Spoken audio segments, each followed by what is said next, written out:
Assalamualaikum warahmatullahi wabarakatuh. Kami mahasiswa STAI Ma'arif Jambi Prodi PAI semester 6 pagi. Pada video ini kami akan memaparkan materi praktek ibadah dengan dosen pengampu Bapak Miftahur Rizik, SPDI, MPD. Pematerinya akan disampaikan oleh kelompok 3 yaitu Devi Fitriani, Ansa Khairutunisa, dan Yoga Iqbal Basyori.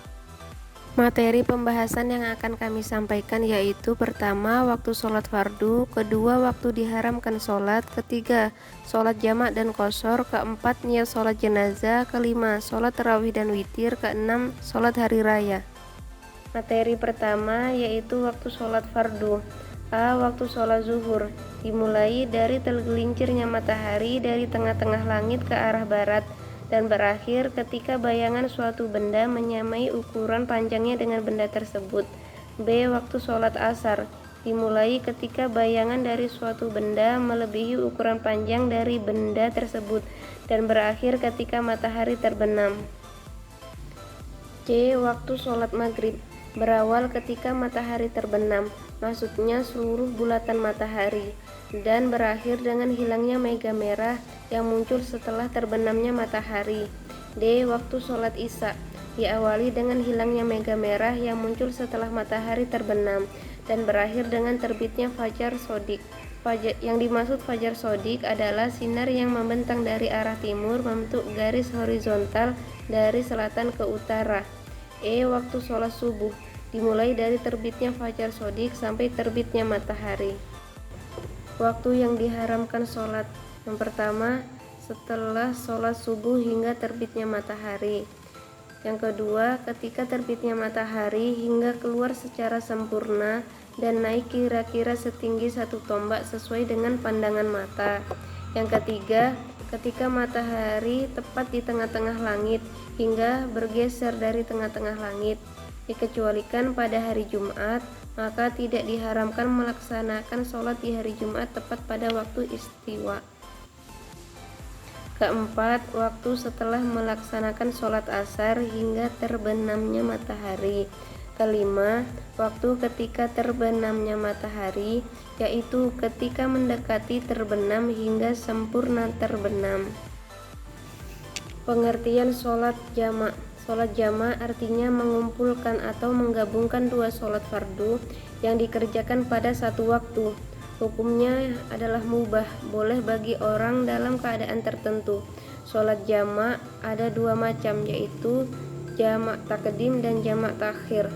Berikutnya sholat jamak takdim. Usolli fardhu zuhri arba'a rakaatin majmu'an ma'al asri jam'a takdimi adaan lillahi ta'ala. Pengertian sholat qashar. Sholat qashar adalah sholat yang diringkas, artinya sholat fardu yang 4 rakaat diringkas menjadi 2 rakaat. Sholat yang dapat diqashar yaitu sholat zuhur, asar, dan isya.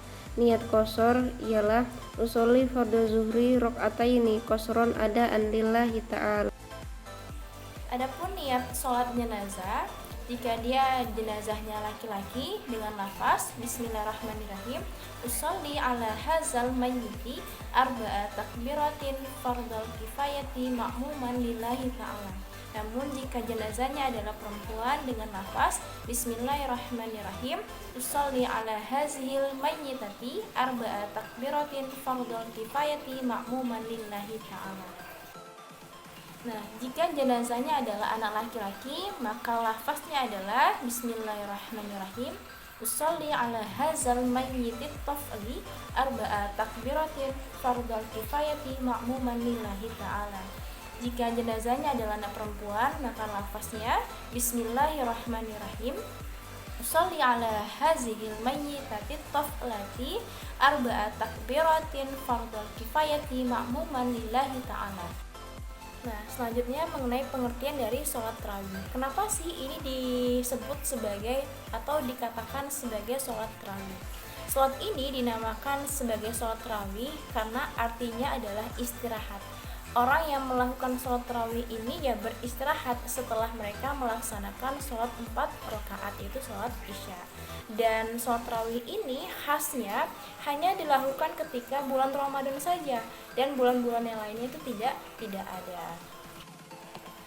Dan lantas bagaimana nih perbedaan dari jumlah rakaat sholat tarawih? Karena kita menemukan banyak sekali ya perbedaan-perbedaan. Misalnya di masjid A sholat tarawihnya ada yang 11 rakaat, di masjid B sholat tarawihnya ada yang 23 rakaat, bahkan ada juga yang lebih dan sebagainya begitu. Nah, dari sini kami ingin mengemukakan pendapat ya dari beberapa ulama. Adapun pendapat yang pertama, ia membatasi hanya 11 rakaat. Ya. Alasannya karena inilah yang dilakukan oleh Nabi Shallallahu Alaihi Wasallam, dan ini merupakan pendapat dari Syekh Albani dalam kitab beliau Sholatut Tarawih.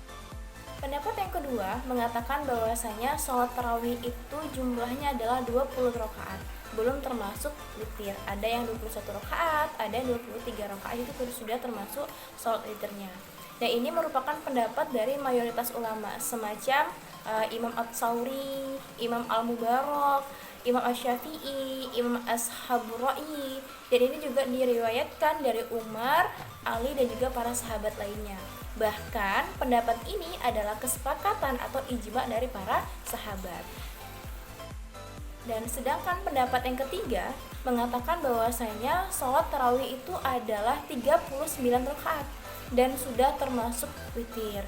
Inilah pendapat dari Imam Malik. Beliau memiliki dalil dari riwayat Daud bin Qais dikeluarkan oleh Ibnu Abi Saibah dan riwayatnya adalah sahih. Pendapat yang keempat, sholat tarawih adalah 40 rakaat dan belum termasuk witirnya. Wah, ini lebih banyak lagi ya teman-teman. Sebagaimana hal ini dilakukan oleh Abdurrahman bin Al-Aswad, sholat malam sebanyak 40 rakaat dan beliau witir sebanyak 7 rakaat. Jadi jumlahnya itu 47 rakaat.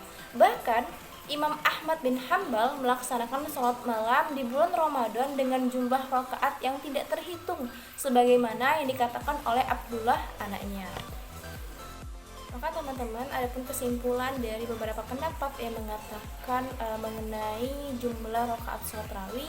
Tadi pertama ada yang mengatakan bahwasanya sholat tarawih itu jumlahnya adalah 11 rakaat. Ada juga yang mengatakan 20 rakaat, 23 rakaat termasuk witirnya. Ada yang mengatakan 39 rakaat, bahkan ada juga yang menjalankan 47 rakaat gitu. Jadi dari beberapa pendapat tersebut bisa kami simpulkan begitu ya, bahwasanya pendapat-pendapat yang ada sebagaimana dikatakan oleh Syekhul Islam Ibnu Taimiyah, semua jumlah rakaat itu ya boleh dilakukan. Melaksanakan sholat malam di bulan Ramadan dengan berbagai macam cara tadi itu sangat bagus. Dan memang yang lebih utamanya adalah melaksanakan sholat malam sesuai dengan kondisi para jamaah.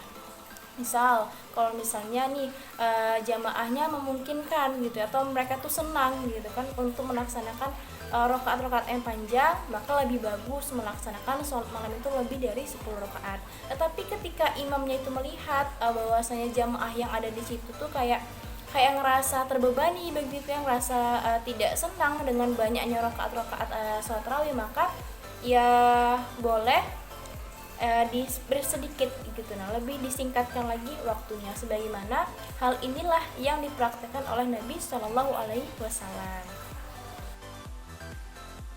Waktu sholat Idul Fitri dan Idul Adha. Waktu sholat Idul Fitri dimulai sejak matahari terbit hingga masuk waktu zuhur. Berbeda dari sholat Idul Adha yang dianjurkan mengawalkan waktu demi memberi kesempatan yang luas pada masyarakat yang hendak berkurban selepas rangkaian sholat Id. Sholat Idul Fitri ini dilaksanakan setiap tanggal 1 Syawal, sedangkan sholat Idul Adha dilakukan setiap tanggal 10 Zulhijjah. Sholat ini dimulai tanpa ada azan dan iqomah karena tidak disunahkan. Cukup didahului dengan seruan as-sholatu jami'ah. Hukum sholat Id ialah sunnah muakkad, sunnah yang dikuatkan. Tata cara sholat Idul Fitri. Pertama, niat. Sholli sunatan Idul Fitri rakaataini mustaqbilal kiblati lillahi ta'ala. Artinya, saya niat sholat sunnah Idul Fitri 2 rakaat menghadap kiblat karena Allah Ta'ala. Yang kedua, takbiratul ihram. Ini dilakukan selayaknya sholat pada umumnya. Setelah membaca doa iftitah, disunahkan takbir lagi hingga 7 kali pada rakaat pertama. Di sela-sela tiap takbir dianjurkan untuk membaca Allahu Akbar kabira walhamdulillahi katsira wa subhanallahi bukrata wa asila. Atau bisa juga membaca Subhanallah walhamdulillah wa la ilaha illallah wallahu akbar. Yang ketiga, membaca surat Al-Fatihah. Setelah membaca surat Al-Fatihah, dianjurkan membaca surat Al-A'la. Berlanjut ke ruku, sujud, duduk di antara dua sujud, dan seterusnya hingga berdiri lagi seperti sholat biasa. Yang keempat, takbir 5 kali. Setelah bangkit dari sujud, untuk lanjut ke rakaat kedua, disunahkan takbir lagi dengan mengangkat tangan dan melafalkan Allahu Akbar sebanyak 5 kali. Di antara takbir 5 kali tersebut, dianjurkan juga untuk melafalkan kembali bacaan yang ada pada poin kedua. Kemudian, baca surat Al-Fatihah, lalu dianjurkan membaca surat Al-Ghasyiyah. Selanjutnya, ruku, sujud, dan seterusnya hingga salam. Yang kelima, doa setelah sholat Idul Fitri. Berbeda halnya dengan sholat berjamaah. Sholat Id yang dilaksanakan sendiri berhenti sampai pada tahap setelah doa. Sebab pada sholat berjamaah, para jamaah diperintahkan untuk mendengarkan khutbah dari khatib terlebih dahulu. Khutbah dilaksanakan 2 kali. Di antara 2 khutbah tersebut, khatib disunahkan untuk duduk bagi yang mampu berdiri. Hal ini sebagaimana telah dijelaskan dalam Ubaidullah bin Abdullah bin Utbah berikut, yang artinya sunnah seorang imam berkhutbah 2 kali pada sholat hari raya Idul Fitri dan Idul Adha, dan memisahkan kedua khutbah dengan duduk. Hadis riwayat Asy-Syafi'i. Pada khutbah pertama, khatib disunahkan untuk memulainya dengan membaca takbir sebanyak 9 kali. Sementara pada khutbah kedua, membukanya dengan takbir sebanyak 7 kali.